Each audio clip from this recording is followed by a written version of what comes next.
இதுதான் நம்மில் அநேகருக்கு நடைபெறுகிறது. தூய ஆவியானவர் பேசுகிறார், ஆனால் நாம் கீழ்ப்படிவதில்லை.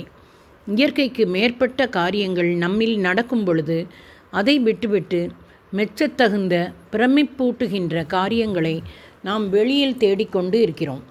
முன்பே நான் கூறியபடி ஆண்டவர் மென்மையாக கூறிக்கொண்டு இருப்பதால் நாம் கேட்பதில்லை. ஒருவேளை இடி முழக்கம் போன்ற குரலில் பேசினால் நாம் கீழ்ப்படியலாம். கடவுள் தன் வழியை மாற்றிக்கொள்வதில்லை. அவர் இன்னும் மென்மையான கனிவான குரலில்தான் பேசிக்கொண்டு இருக்கிறார். கீழ்ப்படிதல் உள்ள இதயங்களுடன் அவர் தொடர்ந்து பேசிக்கொண்டு இருக்கிறார். தூய ஆவியுடன் தொடர்ச்சியான நட்புறவு வைத்து கொள்ள தேவையான திறவுகோல் என்னவென்றால், ஒவ்வொரு கண நிமிடமும் அவரோடு நடங்கள், அவரை சார்ந்து இருங்கள். மெல்லிய அவரது குரலுக்கு உங்கள் செயலாற்றுகிற அவரது செயலுக்கும் கீழ்ப்படிய ஆயத்த நிலையில், உணர்வுள்ள நிலையில் இருங்கள்.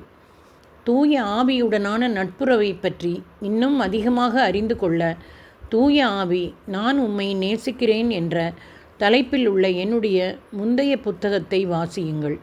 அந்த புத்தகம் ஆவியுடனான நெருக்கத்தை பற்றி மிக ஆழமாக விளக்கக்கூடியது. தூய ஆவியாரும் ஜெபமும். தூய ஆவி ஜெபத்தின் ஆவியானவர் என்று அறியப்படுகிறார். அவர்தான் ஜெபத்தின் தலைவர். அவர் ஜெபிப்பது மட்டுமல்ல, நமக்கு ஜெபிக்க கற்றுத்தருகிறார்.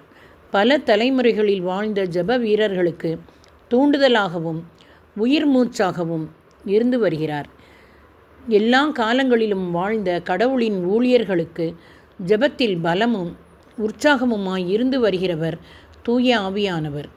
மீட்புத் திட்டத்தில் அநேக ஆண்களுக்கும் பெண்களுக்கும் ஜெபத்தில் வல்லமையாய் இருந்து வருகிறார். இளம் குருக்களுக்கு ஜெபத்தை பற்றி பாடம் எடுப்பவர்.